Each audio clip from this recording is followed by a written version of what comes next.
በአሽኬሎን ከተማ በእስራኤል ወታደራዊ ፖሊስ አዛዥ ብርጋዴር ጀነራል ዩቫል ካሚን መኖሪያ ቤት ቅጥር ግቢ ውስጥ የተከሰተው የአስደንጋጭ ትዕይንት የእስራኤልን ማህበራዊና ፖለቲካዊ መሰረት እስከ ሰርቼ ናጠ ታላቅ የመሬት መንቀጥቀጥ ሆኗል። ይህ ክስተት ተራ የተቃውሞ ሰልፍ ሳይሆን አንዲት ሀገር በውስጥ ያሉ ልዩነቶችና በማንነት ቀውሶች እንዴት ልትበጣጠስ እንደምትችል ለዓለም ያሳየ አደገኛ ምልክት ነው። እጅግ ቁጥራቸው የበዛ ጥቁር ልብስ የለበሱና በቁጣ የገነፈሉ የአይሁድ ኦርቶዶክስ ተቋሚዎችም የወታደራዊ ፖሊስ አዛዡን መኖሪያ ቤት ሰብረው በመግባትም ቤተሰቦቻቸውን በቤት ውስጥ አስረገው ግቢውን እንደ ወታደራዊ ምሽግ ሲቆጣጠሩት የታዩት ትዕይንትም በእስራኤል ከ76 ዓመታት የአገርነት ታሪክ ውስጥ ታይቶ የማይታወቅ ቀይ መስመር የታለፈበት ክስተት ሆኖ ተመዝግቧል። ይህ ትዕይንትም በእስራኤል እምብርት ላይ የተከፈተ አዲስና አስፈሪ የእርስ በርስ ጦርነት ጭላንጭል ይመስላል።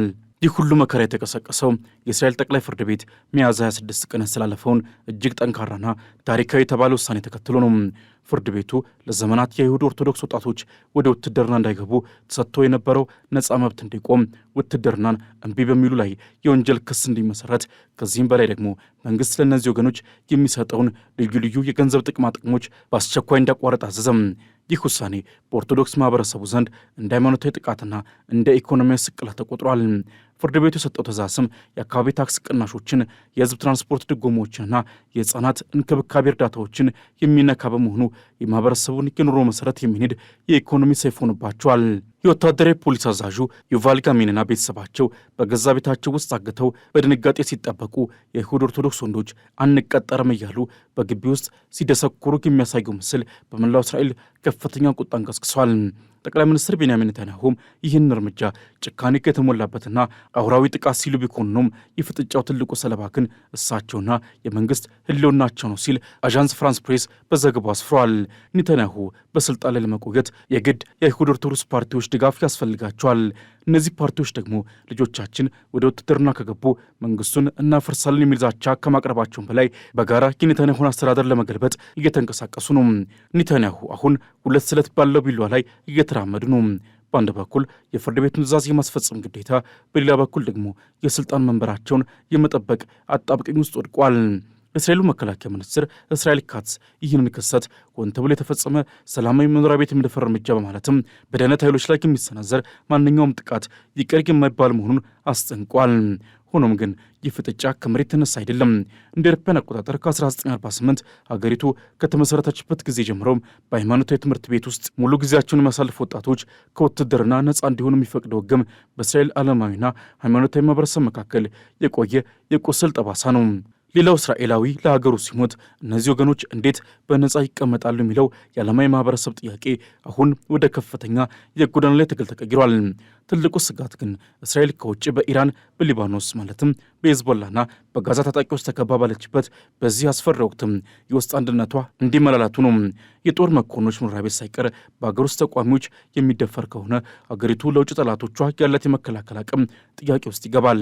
የአሽቆሎኑ ክስተት የሚያሳየው የእስራኤል ትልቁ ጠላት ምናልባትም ከድንበሯ ውጭ ሳይሆን በውስጧ የሚገኘው ይህ የማይታረቅ የማህበረሰብ ክፍፍል መሆኑን ነው። የአይሁድ ኦርቶዶክስ ወገኖች ከመቀጠር ሞትን እንመርጣለን እያሉ ሲፎክሩ፣ ወታደራዊ አመራር ግን ያለ እኩልነት ሀገር አትቆምም በሚል አቋሙ ጸንቷል።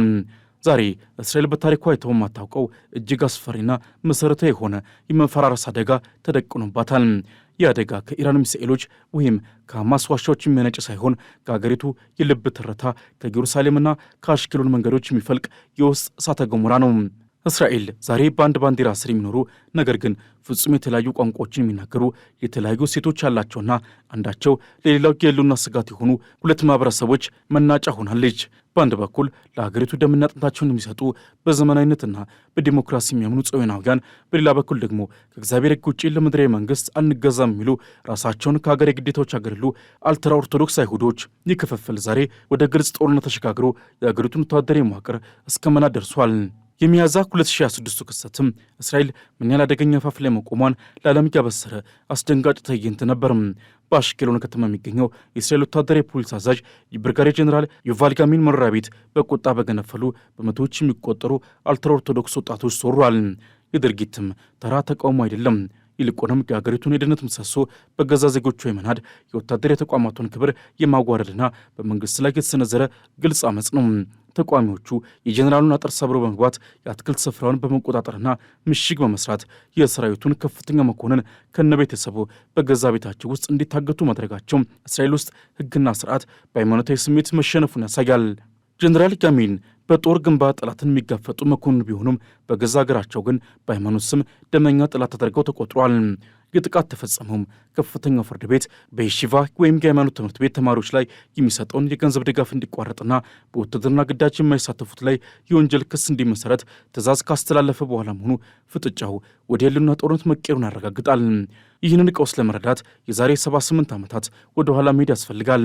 እስራኤል በ1948 መሠረትም የመጀመሪያው ጠቅላይ ሚኒስትር ዴቪድ ቤን ጎሪዮን ጥቂት ለነበሩ የሃይማኖት ተማሪዎች የሰጡት ከውትድርና ነጻ የመሆን ዕድልም ዛሬ የአገሪቱ ትልቁ ስጋት ሆኗል። በወቅቱ ጥቂት መቶዎች የነበሩት እነዚህ ተማሪዎችም ዛሬ በሚሊዮኖች የሚቆጠሩና የአገሪቱን ፖለቲካ የሚዘውሩ ሆኗል። ለጽዮናውያኑ እስራኤል ማለት በጉልበትና በቴክኖሎጂ የምትከላከል ዘመናዊት ሀገር ናት። ለአልትራ ኦርቶዶክሶቹ ግን እስራኤል የምትጠበቀው በኦሪት ንባብና በጸሎት እንጂ በታንክና በሚሳኤል አይደለም። የጥልቅ የርዕዮተ ዓለም ልዩነት ዛሬ አገሪቱን ለሁለት ከፍሏታል። በአንድ በኩል ግብር የሚከፍል ልጆቹን ለጦርነት የሚልክና ለሀገሪቱ የኢኮኖሚ ሞተር የሆነው ዓለማዊ ማህበረሰብ በአልትራ ኦርቶዶክሶቹ ላይ ያለውን ትዕግስት ጨርሷል። እኛ የሙትን እነርሱ በጸሎት ስም ለምን በቅንጦት ይኖራሉ የሚሉ ጥያቄ ዛሬ በየቤቱ የሚሰማ የቁጭት ጩኸት ሆኗል። ጥቅምት 2025 በኢየሩሳሌም የታየው የሚሊዮኖች ሰልፍ ይህንን ቁጣና ክፍፍል ወደ አዲስ ከፍታ አውጥቶታል። ከ200 ሺህ በላይ የሚሆኑ ጥቁር ልብስ የለበሱ ወንዶችም የኢየሩሳሌምን መግቢያ ሲዘጉ ትዕይንቱ የጸሎት ስነ ስርዓት ሳይሆን የመንግስትን ስልጣን የሚገዳደር ወታደራዊ ሰልፍ ይመስል ነበር።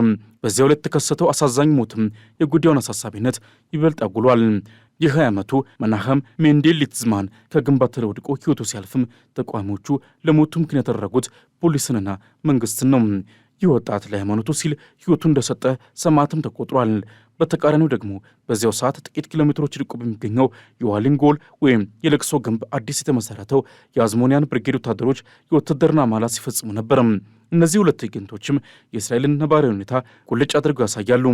በአንድ በኩል ከሰራዊቱ ጋር ተባብሮ ለመስራት የሚሞክሩ ጥቂት ሃይማኖተኞች፣ በሌላ በኩል ደግሞ ሰራዊቱን እንደ መንፈስ ያጥፍ የሚመለከቱ በመቶ ሺዎች የሚቆጠሩ አክራሪዎች። የፖለቲካው ዓለም ደግሞ የዚህ ቀውስ ዋነኛ ተዋናይና ተጠቂ ነው። ጠቅላይ ሚኒስትር ቤንያሚን ኔታንያሁ በስልጣን ላይ ለመቆየት ያላቸው ብቸኛ አማራጭም የአልትራ ኦርቶዶክስ ፓርቲዎችን ፍላጎት ማርካት ነው። ይህ ደግሞ እርሳቸውን ከሰራዊቱ ከፍርድ ቤቱና ከሰፊው እስራኤላዊ ማህበረሰብ ጋር ያጋጫቸው ነው። በወታደራዊ ፖሊስ አዛዡ ላይ የተፈጸመውን ጥቃት ኔታንያሁ ቢያወግዙም በተግባር ግን ጥቃት አድራሾቹን ከሕግ የሚታደግ ፖለቲካዊ ሴራ ውስጥ ተጠምደዋል።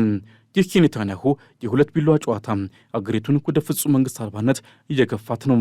መንግስት ሕግን የሚያስከብረው መራጮቹን በማይነካ መልኩ ብቻ ከሆነ የሕግ የበላይነት ትርጉም ያጣል። በአሽከሎን የታየው ድርጊት ወደፊት ወደ ሰፊ ሲቪል ጦርነት ሊያመራ የሚችልባቸው መንገዶች ግልጽ ናቸው። አንደኛውም ዓለማዊ ማህበረሰብ እኛም ግብር አንከፍልም፣ እኛም ውትድርና አንሄድም የሚል ተቃውሞ በስፋት ከጀመረ የእስራኤል መንግስት መዋቅር በሳምንታት ውስጥ ይፈራረሳል። ሁለተኛው ፖሊስና ሰራዊቱ የፍርድ ቤቱን ትዕዛዝ ለማስከበር ወደ ሃይማኖታዊ መንደሮች በኃይል በመግባት የሃይማኖት ተማሪዎችን ማደን ከጀመሩም ደም አፋሳሽ የጎዳና ላይ ውጊያ መፈጠሩ አይቀሬ ነው። አልትራ ኦርቶዶክሶቹ ከመመልመል ሞትን እንመርጣለን የሚል መፈክር ይዘው መነሳታቸው ለድርድር ቦታ ለመስጠታቸውን ያሳያል። ይህ ቀውስ ዝም ብሎ የሕግ ክርክር ወይም የፖለቲካ ሽኩቻ ሳይሆን የእስራኤልን ነፍስ ለሁለት እየሰነጠቀ ያለ ታሪካዊ ክስተት ነው። በእስራኤል ወታደራዊ ፖሊስ አዛዥ በብርጋዴር ጀኔራል ዩቫል ጋሚን መኖሪያ ቤት ላይ የተፈጸመው ጥቃትም የመንግስት መዋቅርና የጸጥታ ተቋማት በሃይማኖታዊ ጽንፈኝነት ፊት ምን ያህል ተጋላጭ መሆናቸውን ያሳየበት ጥቁር ነጥብ ሆኗል። ይህ ድርጊትም በታቀደና በተደራጀ መልኩ የተፈጸመ መሆኑ የአልትራ ኦርቶዶክስ ማህበረሰብ ከመንግስት ጋር የነበረውን ግንኙነት በይፋ ማቋረጡንና ወደ ግልጽ አመፅ መሸጋገሩን ያረጋግጣል የተባለ ነው። አንድ ከፍተኛ ወታደራዊ መኮንን ከነቤተሰቡ በገዛ ቤቱ ታግቶ ሲውልም በእስራኤል ውስጥ የሕግ የበላይነት መቃብሩ እየተቆፈረ መሆኑን የሚያሳይ አሳዛኝ ትዕይንት ሆኗል። በኢየሩሳሌም የታየው የሚሊዮኖች ሰልፍ ሌላኛው አስደንጋጭ ገጽታ የህፃናትና የወጣቶች ተሳትፎ ነው። በሰልፉ ላይ የተገኙ ህጻናት ሰራዊቱንና ፖሊሱን ሲራግሙ ለወደፊት እስራኤል አደገኛ የሆነ ጥላቻን እየተጋተሙ ያሳያል። እነዚህ ልጆች የሚያደርጉት እስራኤልን እንደ እናት ሀገር ሳይሆን እንደ ጨቋኝና ሃይማኖት አጥፊ ጠላት እያዩ ነው። ይህም ማለት በሚቀጥሉት 10 ዓመታት እስራኤል ውስጥ የሚኖረው ማህበረሰብ እርስ በርሱ የሚጠላልና አብሮ መኖር የማይችል ህዝብ ይሆናል ማለት ነው። በአሽኬሎን የተፈጸመው ጥቃት ይህ ጥላቻ ወደ ተግባራዊ አመጽ የተቀየረበት የመጀመሪያው ምዕራፍ ነው። ከዚህ ጥቃት በስተጀርባ ያለው የፖለቲካ ሽኩቻ ደግሞ ይበልጥ አሳሳቢ ነው። ጠቅላይ ሚኒስትር ቤንያሚን ኔታንያሁ በዚህ ቀውስ ውስጥ ያሳዩ ድክመትም እስራኤልን ለመሪ አልባነት አድርጓታል። ኔታንያሁ የሃይማኖት ፓርቲዎችን ድጋፍ ላለማጣት ሲሉ ህግን የሚያስከብሩ የጸጥታ አካላትን አሳልፈው ሰጥተዋል። ወታደራዊ ፖሊስ አዛዡ ጥቃት ሲፈጸምበት መንግስት ፈጣንና የሚያዳግም እርምጃ ከመውሰድ ይልቅ በቃላቱ ግዛት ብቻ መወሰኑ ለአመፀኞቹ ተጨማሪ ድፍረትን ሰጥቷቸዋል። ይህ ደግሞ በሌላው ማህበረሰብ ዘንድ በተለይም ባለሙያዊና በጽዮናውያን ዘንድ መንግስት ለኛ አይቆምም የሚል ስሜትን እንዲፈጠር አድርጓል። በዚህ ምክንያት ዓለማውያን እስራኤላውያን ራሳቸውን ለመከላከልና ጥቅማቸውን ለማስከበር ወደ ራሳቸው የአመፅ መንገድ ሊገቡ እንደሚችሉ ፍንጮች እየታዩ ነው። ጥቃቱ ወዴት ሊያመራ ይችላል ለሚለው ጥያቄ አሳዛኝ መልሱ እስራኤል ወደ ሁለት መንግስታት እየተጓዘች መሆኗ ነው። አንደኛው መንግስት ዘመናዊውና ጽዮናዊ ሲሆን፣ ሁለተኛው ደግሞ በራሱ ሕግ የሚመራው የሃይማኖት መንግስት ነው። የክፍፍል በኢኮኖሚ በማህበራዊና በወታደራዊ መስኮች ሁሉ ገዝፎ እየታየ ነው። በአሽኬሎን የተፈጸመው ጥቃት ሃይማኖታዊ ወገን ከመከላከል ወደ ማጥቃት መሸጋገሩን ያሳያል። አሁን ኢላማቸው የጦር መኮንኖች ቤት ከሆነ ነገ ደግሞ የፍርድ ቤት ዳኞች፣ የፓርላማ አባላትና የጸጥታ ተቋማት እንደሚሆኑ መገመት አያዳግትም። እስራኤል ዛሬ ያለችው በህልውናና በጥፋት መካከል ባለው ጠባብ መስመር ላይ ነው። በወታደራዊ ፖሊስ አዛዥ ለተፈጸመው ጥቃት የሀገሪቱን የውስጥ አንድነት ክር በጥሶታል። እስራኤላውያን ከውጭ ጠላቶቻቸው ጋር ለመዋጋት ያላቸውን አቅም ሁሉ በውስጥ ፍጥጫቸው ላይ እየጨረሱት ነው።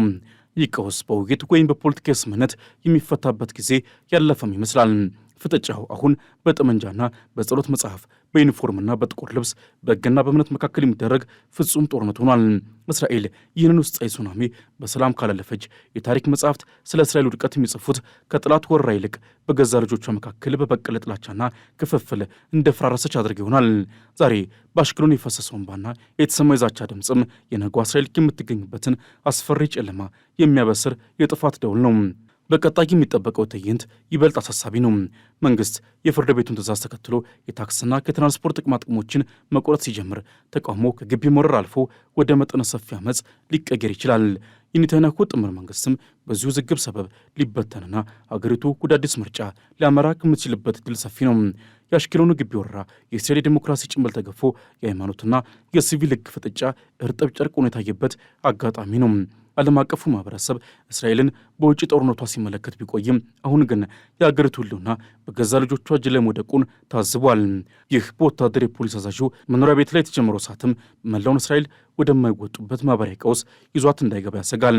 እስራኤል በታሪክ አጋጣሚዎች ሁሉ አንድነቷን ጠበቃ ብትቆይም የዘንድሮ የውትድርና ውዝግብ ግን የመጨረሻው የፈተና ምዕራፍ ሳይሆን አይቀርም።